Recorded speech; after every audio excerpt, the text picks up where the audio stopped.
정권 초기 수도권 규제 완화가 초미의 관심입니다. 일부 수도권 쪽에서 요구하고 있지만 균형 발전을 중요시하는 문재인 정부 성격상 가능성이 크지 않다는 분석입니다. 대구시 교육청이 2년 전부터 중국 중심 국제고등학교 설립을 추진해오고 있습니다. 하지만 문재인 정부가 국제고등학교 폐지를 대선 공약으로 내놓아 학교 설립에 차질이 예상됩니다. 지방재정 불균형이 심화되고 있는 가운데 고향 기부금 도입을 활성화하자는 법안이 발의됐습니다. 재정이 열악한 지자체들에게 가뭄의 단비가 될지 관심이 쏠리고 있습니다. 다큐멘터리 영화 노무현입니다가 연일 흥행을 이어가고 있습니다. 관객들은 영화를 보고 난 뒤 노무현을 너무 몰랐다며 눈물을 글썽거렸습니다. 시청자 여러분 안녕하십니까? 대구 경북 소식 전해드립니다. 중앙에 비해 턱없이 열악한 지방 재정을 돕기 위해 고향 기부금 제도를 도입하자는 법안이 발의됐습니다. 정치 후원금처럼 자신의 고향에 기부하면 새 공제 등의 특례를 주는 건데요. 재정이 열악한 지자체들에게 가뭄의 단비가 될지 관심입니다. 김은혜 기자입니다.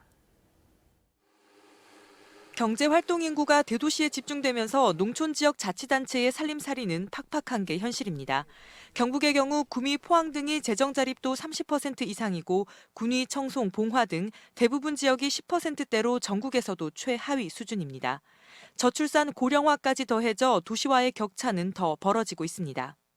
이런 가운데 최근 재정 여건이 열악한 지자체가 고향 기부금을 모집할 수 있도록 하고 100만 원 이하의 기부금에 대해서는 세액공제 등의 특례를 주도록 하는 법안이 발의됐습니다.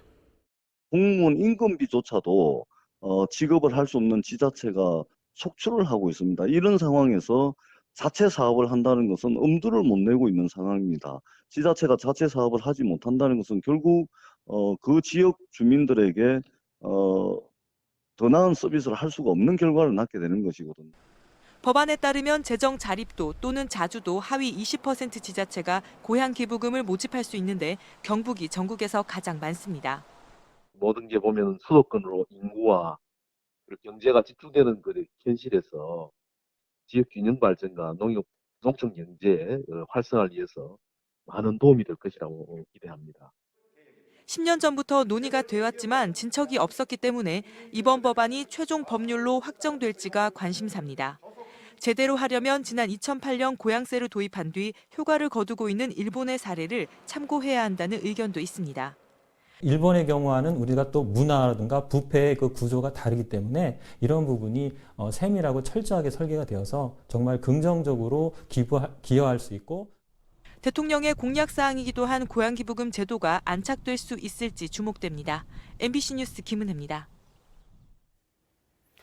대구시 교육청이 2년 전부터 중국 중심 국제고등학교 설립을 추진해오고 있습니다. 그런데 문재인 정부가 자사고와 특목고를 포함해 국제고등학교 폐지를 대선 공약으로 약속해 학교 설립에 차질이 예상됩니다. 이상원 기자가 보도합니다. 지난 2015년 2월부터 대구시 북구 구구동에 대구국제고등학교를 설립하기 위해 노력해온 대구시 교육청은 현재 설계 공모를 진행하고 있습니다. 국제고는 외국어 능력을 기본으로 국제적 소양을 갖춘 글로벌 인재를 양성하는 교육기관입니다. 대구국제고는 동북아 중심시대 중국 관련 전문인재 양성을 위해 중국 중심 국제고로 운영한다는 것이 대구시 교육청의 계획입니다. 그런데 문재인 정부는 교육 분야 대선 공약으로 국제고를 비롯해 외국어고, 자율용 사립고를 폐지하고 일반고로 전환해 고교 입시를 동시에 실시한다는 것을 대선 공약으로 내놓고 있습니다.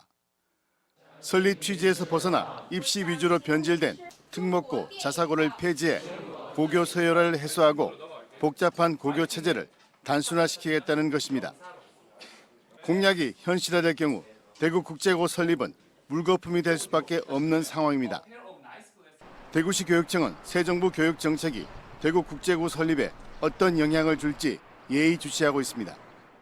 아직까지 특목고라든지 자사고 여기에 대한 구체적인 그런 어떤 폐지라든지 지침이 안 내려와 있기 때문에 새 정부가 들어와서 어떤 지침이 명확하게 들어오면은 우리 교육부하고 상의해서 거기에 맞게 정책을 추진해 나가도록 하겠습니다. 문재인 정부 교육 정책이 아직 구체화되지 않은 단계이지만 선거운동 기간 동안 발표된 공약들을 상당 부분 정책에 반영할 것으로 예상되고 있어 대구국제고 설립도 차질이 우려되고 있습니다.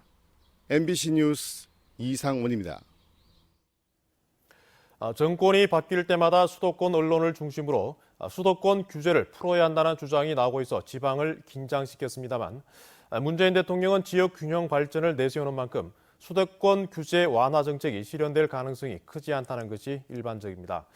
그래도 지방정부는 만일에 대비해서 긴장을 늦추지 않고 있습니다. 윤영균 기자가 취재했습니다. 참여정부는 국가 균형 발전을 전면에 내세웠지만 수도권 공장 총량 설정 주기를 1년에서 3년으로 확대하는 등 일부 수도권 규제를 완화했습니다. 이명박 정부는 수도권 산업단지 안의 공장 신설과 증설을 대규모로 완화해 지방의 강력한 반발을 샀습니다. 박근혜 정부 들어서도 관련 시행령이나 고시 등을 통해 수도권 규제 완화가 다소 진행됐습니다.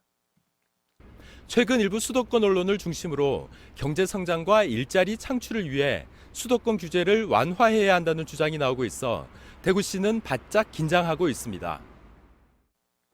대구 국가산업단지 등에서 추진되고 있는 역외 기업 유치에 찬물을 끼얹을 수 있기 때문입니다. 수도권 규제 완화가 더 진행되면 안 그래도 어려운 지역 경제에 큰 타격이 될 수 있고 지방 이전을 고려하는 기업들에 대해서 이제 불리하게 작용을 하고 있습니다. 문재인 대통령은 후보 당시 수도권 규제 완화를 사실상 반대해 새 정부가 규제 완화를 추진하기는 어려울 것이라는 시각이 지배적입니다. 블랙홀처럼 돈도 사람도 기업도 모두 빨아들이는 수도권 집중 막지 못하면 어느 지역인들 살기가 어렵습니다. 한때 수도권 규제 완화를 주장했던 김현미 국토부 장관 후보자 역시 새 정부의 입장을 수용하겠다는 입장입니다. 우리 정부는 기본적으로 국토의 균형 발전을 지향하고 있습니다. 그래서 큰 틀에서 그런 입장을 가지고 있고요. 비수도권 14개 시도지사로 구성된 지역균형발전협의체는 수도권 규제 완화 법률안 철회와 조세특례제한법 재개정 활동에 나서는 등 고삐를 늦추지 않고 있습니다. MBC 뉴스 윤용균입니다. 국방부가 사드 발사대 4기의 추가 반입 보고를 의도적으로 누락했다는 청와대 발표 이후 지역에서도 진상규명의 목소리가 높아지고 있습니다. 사드 배치 철회 성주투쟁위원회 등 사드 배치 반대 단체들로 구성된 소성리 종합상황실은 성명을 내고 국방부가 사드 발사대 4기를 추가로 반입해 보관한 사실을 대통령에게까지 숨겼다는 소식에 충격을 금할 수 없다며 국방부를 규탄했습니다. 다큐멘터리 영화 노무현입니다가 연일 흥행을 이어가고 있습니다. 관객들은 영화를 보고 난 뒤 노무현을 너무 몰랐다며 눈물을 글썽거렸습니다. 이호영 기자입니다. 노무현입니다. 다큐멘터리 영화가 상영 중인 안동시 용상동의 한 영화관. 영화를 보고 나오는 관객들의 눈가는 대부분 촉촉히 젖었습니다. 영화를 보는 내내 눈물이 앞을 가렸고 인간 노무현을 너무 몰랐다는 사실에 안타까워했습니다. 제가 미안하고요. 그러니까 기다렸고 이걸 볼 수 있어서 너무 행복하고요. 많이 울었어요. 알려고 하지 않았고 보여주는 대로 봤고 관심이 없었으니까 언론이 얘기하면 남들이 얘기하면 특히 경상도에서는 그런 줄 알았어요. 몰라서 죄송하죠. 노무현입니다. 영화를 보기 위해 안동 주민뿐만 아니라 영주, 청송 등 외지 관객들의 안동 방문도 잇따르고 있습니다. 관객들은 경북 지역에서는 낯설 수밖에 없는 노무현이란 대통령이 어떤 사람인지가 궁금해서 영화관을 찾았다고 말했습니다. 그러니까 노무현의 개인적인 생각들이 어떤지 내가 피상적으로 알고 있는 거하고 같은지 아니면 뭐 또 다른 어떤 제가 혹시나 또 다른 뭔가가 있지 않을까 그거 궁금해서 보러 왔어요. 저도 솔직히 그렇게 자세히는 몰라요. 노무현 대통령에 대해서. 그래서 이번에 좀 알아보고 싶어서 보러 왔습니다. 영화관 측은 관객의 좋은 반응에 따라 이 영화를 당분간 이어간다는 계획입니다. 29일 현재 전국적으로 67만 명을 돌파한 노무현입니다 영화는 초반 흥행 돌풍에 따라 다큐 영화 최고 흥행작인 니마 그 강을 건너지 마오 누적 관객 480만 천여 명을 뛰어넘을지도 관심거리입니다. 영화 노무현입니다는 고 노무현 전 대통령이 2002년 새천년 민주당 국민 경선에서 지지율 2%로 시작해 대선 후보의 자리까지 오르는 과정을 짚은 다큐멘터리입니다. 당시 경선 자료 화면과 문재인 현 대통령, 유시민 작가 등 노 전 대통령의 주변 인물들이 이야기하는 인간 노무현을 그리고 있습니다. MBC 뉴스 이호영입니다. 포항 구룡포 지역 청소년 50여 명으로 구성된 드림 오케스트라가 독도에서 정기 연주회를 가졌습니다. 어떤 사연으로 독도까지 건너가 연주를 했는지 이규설 기자가 소개합니다. 독도 동도 선착장에서 독도는 우리 땅이 웅장하게 울려 퍼집니다. 연주에 나선 주인공은 포항 구룡포 지역 초중고교생으로 구성된 드림 오케스트라. 독도 공연에서 실수하지 않고 최고의 화음을 만들어내기 위해 아이들은 지난 1년간 구슬땀을 흘렸습니다. 독도를 위해서 연주하는 게 뿌듯했어요. 구룡포 아이들의 독도 공연에는 특별한 의미가 있습니다. 구룡포 어선들은 어획물의 80%가량을 울릉도 독도 주변 해역에서 잡고 있는데 삶의 터전을 지켜온 울릉도 독도 주민들에게 고마움을 표시하기 위해 공연을 준비한 겁니다. 독도에서 공연을 끝냈다는 것은 우리는 또 새로운 시작이 될 수가 있으니까 아이들은 또 새로운 곳에서 도전을 하게 되겠죠. 아마 그것이 구룡포 아이들한테는 계속 이어질 거라고 생각합니다. 특히 이번 독도 연주의 경비는 LS그룹, 대구은행 등 기업과 구룡포 지역 선주와 중매인들이 함께 마련해 의미를 더하고 있습니다. MBC 뉴스 이규설입니다. 인권유린과 각종 비리 의혹에 휩싸인 희망원 측이 보존 연한이나무 회계 자료 등 관련 문서들을 대거 파쇄했다는 대구 문화방송의 보도와 관련해 시민단체가 대구시에 직무유기를 규탄했습니다. 대구시립희망원 인권유린 및 비리척결 대책위원회는 성명을 내고 희망원에 파견된 대구시 공무원들과 대구시의 직무유기와 무능, 무책임이 도를 넘었다며 법적 대응을 천명했습니다. 무인 비행기인 드론이 요즘 비료 살포에서 택배 배달까지 여러 분야에서 활용되고 있는데요. 이제는 바다에서 안전 관리와 수색에도 활용되기 시작했습니다. 박상환 기자가 보도합니다. 방파제에 설치된 해상 구조물 테트라포트 위에서 아슬아슬 낚시를 즐기는 사람들이 눈에 띕니다. 출항하는 어선에는 위험 요소가 없는지 살펴봅니다. 연안 해역 관리에 활용하기 위해 해경이 도입한 드론으로 찍은 영상입니다. 사람이 접근하기 어려운 해안가 갯바위가 많이 있습니다. 안전사고가 빈번히 발생하고 있는데 신속한 사고 현장 대응과 연안 해역 안전관리 업무에 UHD급 카메라를 단 이 드론은 최고속도 76km로 비행하고 반경 7km까지 수색과 모니터링이 가능합니다. 이곳은 연간 14만여 명의 낚시객과 행락객들이 즐겨 찾는 곳으로 연안 사고 발생 시 현장에 드론을 투입하는 방안도 검토되고 있습니다. 또 본격적인 여름철 성수기를 앞두고 해수욕장 등 연안 해역의 안전사고에 대비해 현장 직원을 중심으로 드론이 손에 익숙해질 수 있도록 지속적인 훈련도 이어갑니다. 경찰관이 접근하기 어려운 그런 지역에 항공 순찰이 가능하기 때문에 안전사고 예방과 수색에 많은 역할을. 우리 생활 깊숙하게 들어온 드론이 이제는 바다 안전관리 방법까지 바꿔놓을 것으로 보입니다. MBC 뉴스 박상환입니다. 대구시와 경상북도가 국세와 지방세, 각종 부담금의 부과 기준이 되는 2017년 개별 공시지가를 오늘 결정 고시했습니다. 대구에서 땅값이 가장 높은 토지는 중구 동성로 이가의 법무사 회관으로 제곱미터당 2,460만 원, 경북 지역은 포항시 북구 죽도동 한 약국 건물로 제곱미터당 1,230만 원으로 나타났습니다.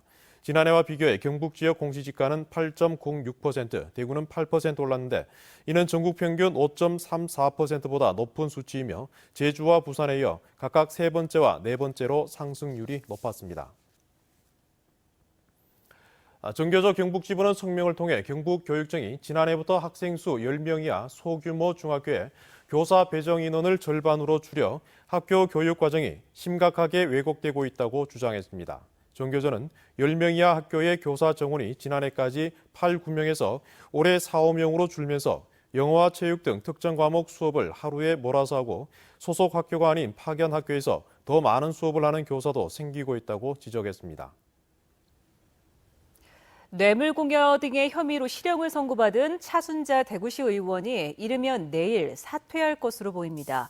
대구시의회 관계자는 차 의원이 최근 대구시 의회를 찾아 사퇴할 의사를 내비쳤다며 내일쯤 사퇴서를 낼 것으로 보인다고 밝혔습니다. 차 의원은 지난 2015년 김창은 전 시의원에게 자신의 땅 주변에 도로 건설 예산이 배정되게 해달라고 청탁하고 이후 땅 일부를 싸게 판 혐의로 기소됐다가 징역 1년에 집행유예 2년을 선고받았고 차 씨의 남편은 징역 1년 법정 구속됐습니다. 대구시와 대구지방고용노동청, 한국노총과 대구경영자총협회가 아파트 경비지 고용안정 실천 협약을 했습니다. 이 협약에 따라 대구시와 대구지방고용노동청은 대구 지역 주요 아파트 위탁 용역업체 고용 상황을 모니터링하는 한편 아파트 경비지 근로자의 고용 안정과 환경 개선을 위해 제도적 장치를 마련하기로 했습니다. 경상북도와 구미시는 오늘 오후 구미코에서 경북 스마트 팩토리 비전 선포식을 열었습니다. 오늘 행사는 4차 산업혁명과 스마트 팩토리의 중요성이라는 기조 강연을 시작으로 경북 창조경제혁신센터 성과 보고와 스마트 팩토리 유공자 표창, 비전 선포 제막식 등이 진행됐습니다. 제33회 대한사격연맹 회장기 전국 사격대회가 일주일간의 일정으로 대구 사격장에서 시작됐습니다. 초등부와 중고등부, 대학부와 일반부 등 전국 360개 팀 2,300여 명의 사수들이 참여해 300m 소총과 50m 러닝 타겟을 제외한 국제식 사격 전 종목 경기를 치르게 됩니다. 이번 대회에는 특히 50m 권총 올림픽 3연패의 주인공인 진종호 선수와 리올림픽 은메달리스트 김종현 선수 등 전국의 명사수들이 대거 참가합니다. 지금까지 대구 경북 소식 전해드렸습니다. 고맙습니다.